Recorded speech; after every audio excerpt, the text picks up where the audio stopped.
From the series Mysterious Circumstances, we present Michael Dennison and Dulcie Gray in Shadow of a Magnitude, a play for radio by Michael Robson.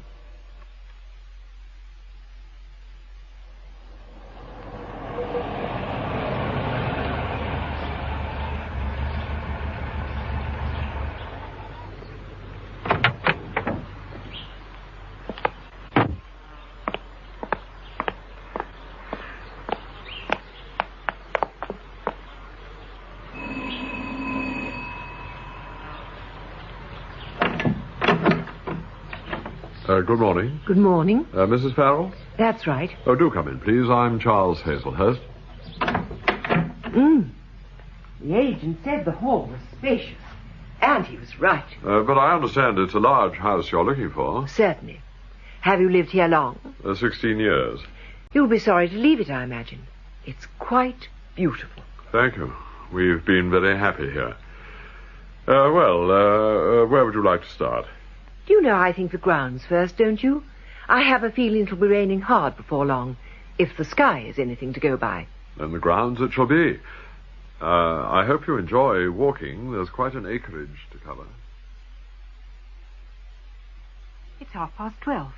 It's taken us almost 2 hours to see the whole place. About par for the course. That's why the agent and I like to feel reasonably sure that someone's serious about buying before we embark on the grand tour with them. I can imagine. You'd waste a good deal of time otherwise. Absolutely. Then let me reassure you. I am serious about buying. Very serious. I'm delighted to hear it.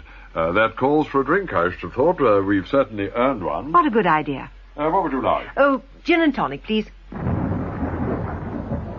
Getting closer. We could do with a storm. It's almost impossibly humid. Would it be impertinent of me to ask why you're leaving here? Not in the least. It's far too big for one man.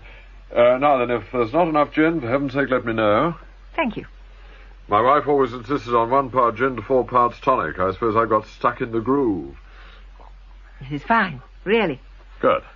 Your wife is dead. Yes. It was an utter freak, the chance in a million that killed her. Oh. We were in Australia at the time, Melbourne. She was in a lift, some 24 stories up, when the safety mechanism went fut. The lift fell like a stone all the way down. Simone and the other 3 occupants were killed outright. How appalling. A chance in a million, they said. If there was a chance in 10 million of the thing being unsafe, they should never have marketed it. Awful. You have children, though? 2. They're adults now, of course, and they don't have many opportunities to come up here, which is another reason why I'm selling. Oh, they loved the place when they were younger. Friends constantly here, parties, dances, the house was alive. That's them over there in the photograph. Oh, yes. Nice-looking boys. It's Simone they take after.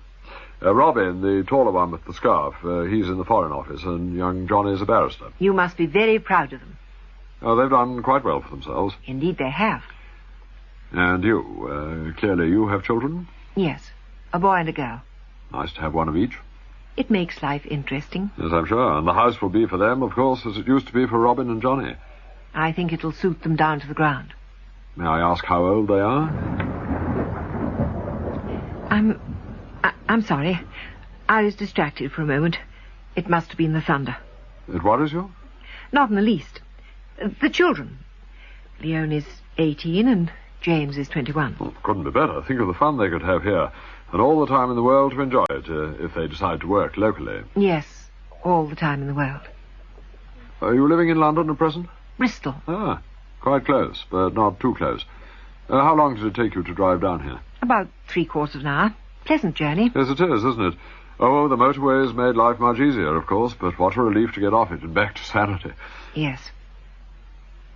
You ready for another one? Not just the moment, thank you. Then perhaps you'll forgive me if I, Please. What are you doing about lunch? I haven't given it a thought. I'm afraid there's nothing suitable I can offer you here, but there's a very pleasant pub in the village where they really do serve rather good meals. Perhaps you'd care to join me? It's very kind of you, really, but it's not necessary. Nevertheless, I very much hope you'll come along. All right. Thank you. Good. Well, then, let me top up that drink.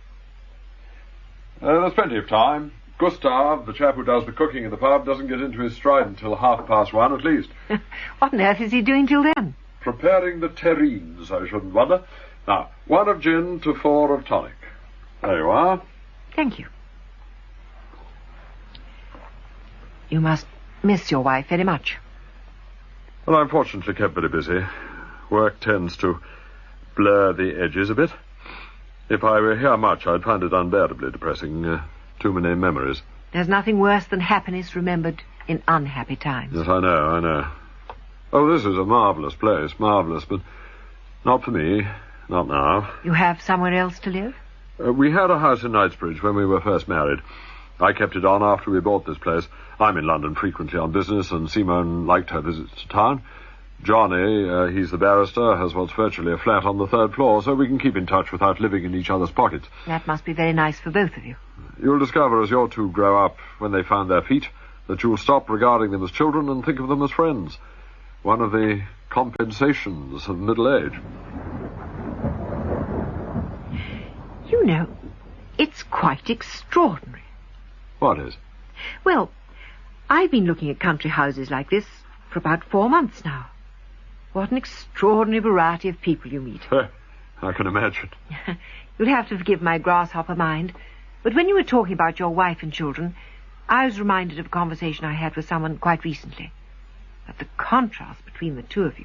In what way? A short time ago, I looked over a large house and grounds, larger in fact than we really need, but it sounded so attractive on paper that I decided to have a look anyway. Like you, the owner did me the courtesy of showing me around himself. But there the resemblance ends. Anyway, the long and the short of it all is that as we walked round, as this man talked, I realized I knew who he was. Now, who could he have been, I wonder? Let's just say it's a man you'd certainly know. He was selling for very much the same reason as you are. His wife had died in an accident. His sons were leading their own lives, and the place had become far too big for him. But what was so dreadful was his attitude. In what way? I may have overreacted once I knew who he was, of course, but I don't think so. He was one of those people who had immense talent and driving ambition, but absolutely no money of his own. So he married cleverly and well. She came from a titled family, and she had access to the finance he needed to begin his company. He's done very well, of course, remarkably well, and I don't doubt he'll end up in the House of Lords. But his wife, she adored him, I believe, but he simply used her for her money, her prestige, and her connections. He wanted sons and heirs. She obliged him. He wanted an accomplished hostess and a country seat, and she was the answer. But as for love, I think, if anything, he despised her because she was so gullible and so gentle. She died, as I mentioned, in an accident. There was some question of negligence by a third party. The husband, with the aid of the best legal brains in the country, sued. He was awarded enormous damages. He gave his wife a funeral every bit as sumptuous as the wedding had been, and that was that. To him, it was like having a very expensive car that's ruined in an accident. Sue the person unfortunately responsible, take the money, and look round for a replacement as soon as you sensibly can. And you say I know this man? Bound to. What I've told you is common knowledge. If that's so, why not tell me who he is? Wouldn't that be unprofessional? I'm sure you wouldn't like me gossiping about you all over the country and naming you by name. My dear Mrs. Farrell, it wouldn't give me a moment's uneasiness, I assure you. No, perhaps it wouldn't. You're a very self-confident man. Is that a criticism or a commendation? Only a comment. You aren't lacking in confidence yourself. I wasn't always like this, believe me. I don't believe you. But I'm very glad you came this morning. Oh, why? Because of all the people who've looked round here recently, you're the only one I can see fitting in. Absolutely. And naturally, I want to sell, and as soon as possible. But I'd rather not sell to someone who wouldn't value it and grace it, as I'm sure you would. You're very complimentary. But for that very reason, I feel I should remind you that if you do decide to buy the house, your financial commitments don't end there. I wouldn't want you going home full of enthusiasm, talking it over with your husband, and suddenly realizing you have very considerable overheads to face. And in any event, your husband will want to see the place as well, presumably. Perhaps he'll be less enthusiastic than you appear to be. If a decision has to be made, it'll be mine, and mine only. Then he must have remarkable confidence in you, Mrs. Farrell. Not many men would saddle themselves with something as big as this without wanting to do their own investigating. I'd like to tell you about my husband. Of course. Tom's father was a vicar in a country parish in Lincolnshire. There were 3 children. Tom was the youngest.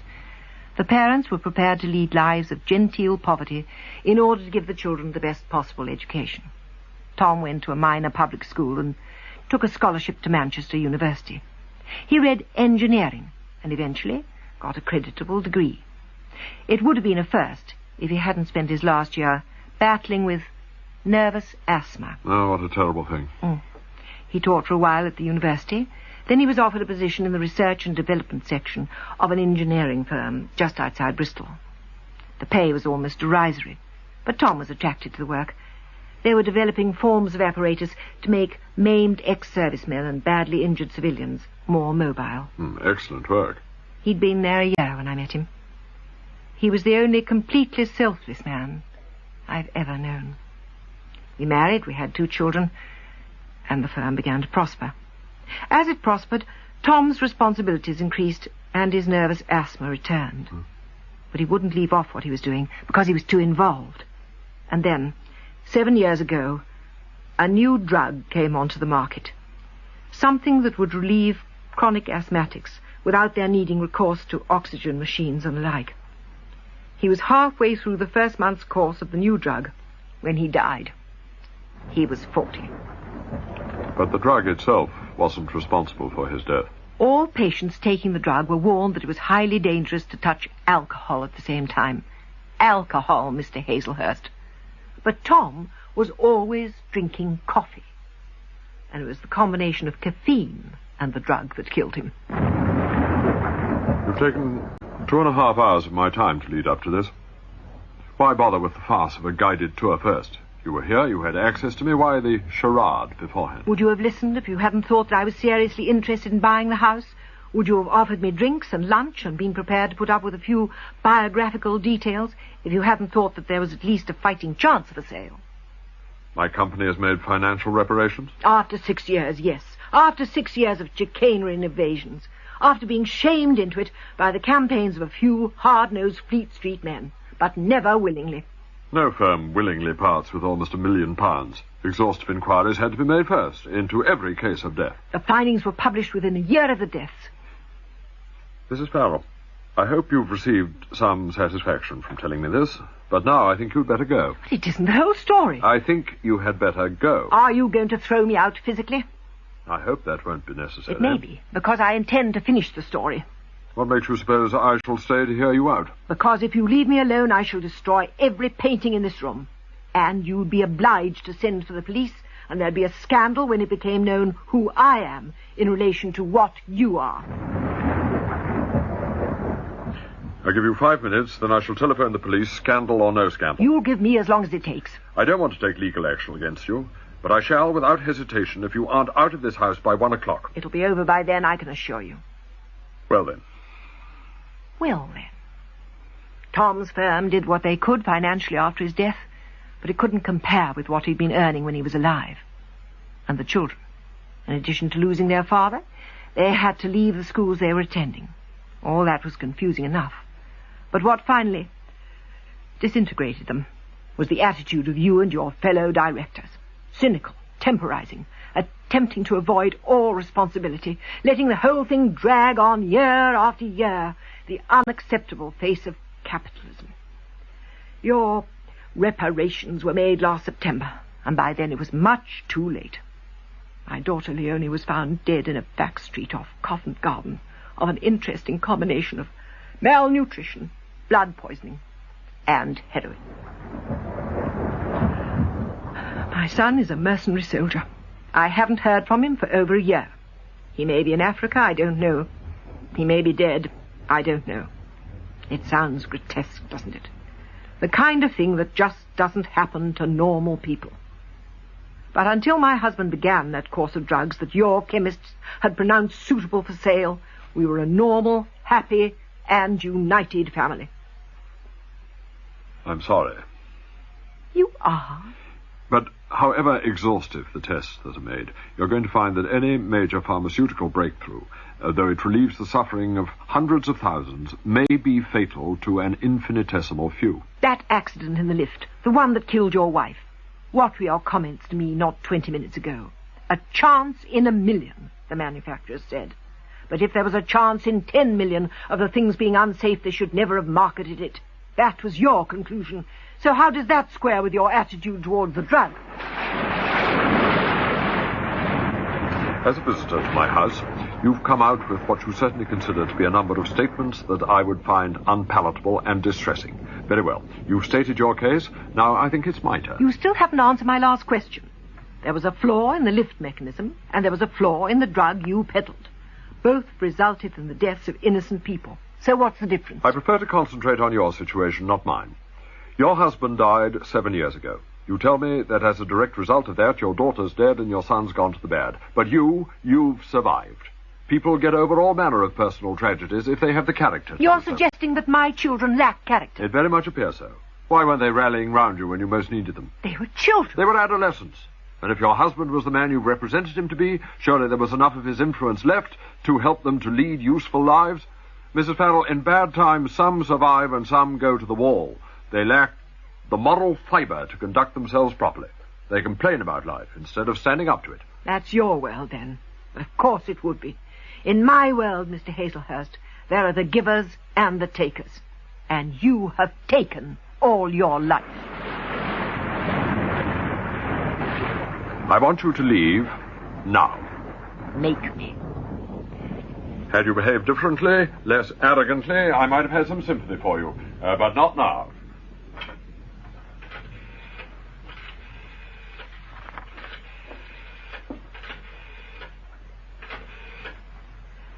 Arrogant. Sergeant Harper? This is Charles Hazelhurst, Sergeant. I'm having some trouble at my home. A woman came here this morning on the pretext of being interested in buying the place. In fact, she's trespassing, and I've asked her to leave. She refuses. Yes. No physical threats. No. Not to me, at least. I'll explain when you get here. If you've left before he arrives, I shall attempt to forget this visit of yours. You have rather less than 10 minutes. So have you. What the hell are you talking about? When your reparations finally came through after the hubbub the newspapers caused, I went looking for my daughter. The time and money I spent in the search. And the people I met. Pimps and protection men and seedy private investigators, prostitutes, drug addicts. And worse. And I learned how easy it is to get certain things done if you have the money and the connections. So we finally caught up with Leonie, and she was dead. And when I realized the filth and the squalor and the misery she died in, I made a decision about you, Mr. Hazelhurst. I decided to kill you. First it was Tom, and then it was Leonie. So I decided to kill you, because the law would never touch you. There's a man in Wandsworth who sells foreign handguns, Mr. Hazelhurst. Handguns that can't be traced in this country. So I bought a revolver and 200 rounds of ammunition. You realize I shall report all this to Harper when he arrives? I practiced in a disused quarry in Bedfordshire. It isn't so difficult to hit a mark when the range is 10 yards or less, and I still have a lot of bullets left. You're becoming very tedious. From the moment your firm refused to pay out compensation, I began to keep a file on you and your firm, and on everything the newspapers printed about the wrangle. It wasn't difficult to find out where you lived and how you lived. But have you any conception of what a normal human being has to go through before she can make up her mind to kill another human being? Have you? Normal human beings don't behave as you're doing. You need a psychiatrist. Is that all you can say? Someone should have said it months ago, evidently. But why do I need a psychiatrist? Can you answer that? Oh, for God's sake, will you shut up? You're not a man who likes home truths unless you're uttering them, are you? By God, you're going to regret ever coming to this house. But not as much as you will. What do you expect to achieve by behaving in this way? What do you expect to achieve? I wanted to discover what you were really like, and now I know it. You've made me lose my temper. Congratulations. You must have heard of the optimist who reminds you that this is the first day of the rest of your life. What are you on about now? But how would you feel if you knew that this was the last day of the rest of your life? This is all very extravagant and unnecessary, Mrs. Farrell. You've angered me, you've upset me, and it's all gone on much too long. Now just get out before you find yourself in serious trouble. Serious trouble? A husband dead, a daughter dead, a son as good as dead, and you talk about serious trouble. Your husband was a biological freak, your daughter was a neurotic, and your son's a pathological killer, and you have the effrontery to hold me responsible? I hope for your sake that you have a very good solicitor, because I promise you're going to need the best there is. You're feeling suddenly inadequate, because for the first time in your life, you've come face to face with your conscience, and you don't like what you see. I see a hysterical and vicious woman, and I don't like what I see. I'm going to have another drink. Do you intend to stop me? Are you prepared to brawl with a hysterical and vicious woman?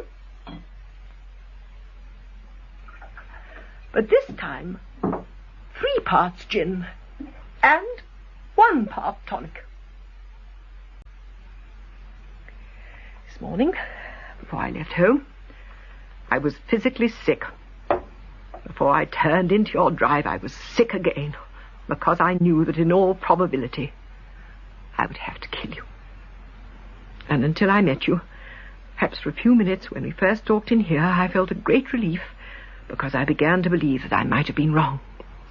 That you might feel remorse for the havoc you caused and the terrible delay you insisted on before this arbitrary compensation was made.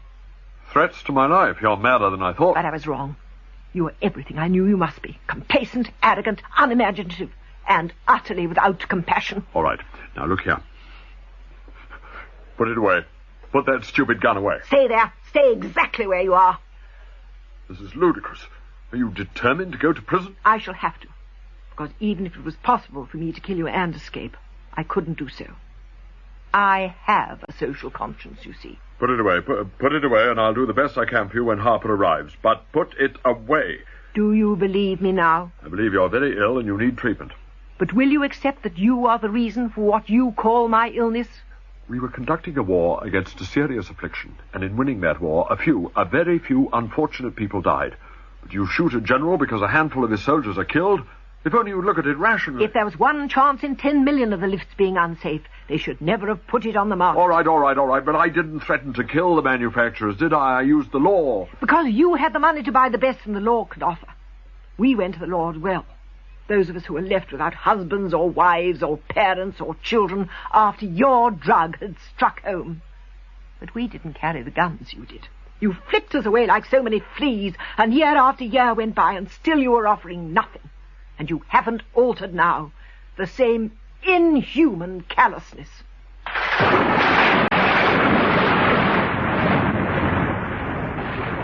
I'm tired. And I'm desperate. And I'm frightened. More frightened than I've ever been in my life. But not of you. Of the anger inside me. And of the long, slow horror I'll have to go through when you are dead. If you'll allow me to go over to my desk, I'll make out a banker's draft in your favour for £50,000. Take it and go now, and I'll forget that you were ever here. You can't buy me off. Then what do you want? What do you want of me? Give me back my son, and my daughter, and my husband. If I could, I would. Only because you're looking down the muzzle of a gun. If you'd really felt any compassion at all, you'd have felt it 7 years ago.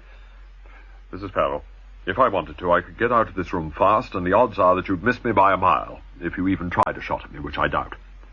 So, put the gun down carefully on that table, and let's discuss this matter sensibly. Why ruin your life for an impulse? Because you've got to be punished. You and men like you have got to be punished by someone. And if the law won't do it, then I must. You got away with it, and already people have forgotten what it's like for those of us left behind. But the money was paid. After 6 years, yes, and with the greatest reluctance. And only because by holding out any longer, you knew that you'd be damaging the image of your company. You weren't concerned with human values, only with commerce. And what is money? It can't buy back Tom. And Leonie... Put the gun down. Put it down. That's him. That's Harper. And some came running. I'm warning you. And I'm warning you. I shall plead not guilty because I want a full trial. And I shall go into the witness box so that I can tell them exactly what drove me to this. An hysterical woman who waved a gun around? You'll pay dearly for the way you behaved today, I promise you. Don't answer it. We haven't finished yet. You idiot. You perfect idiot. Oh! You wouldn't believe me, would you?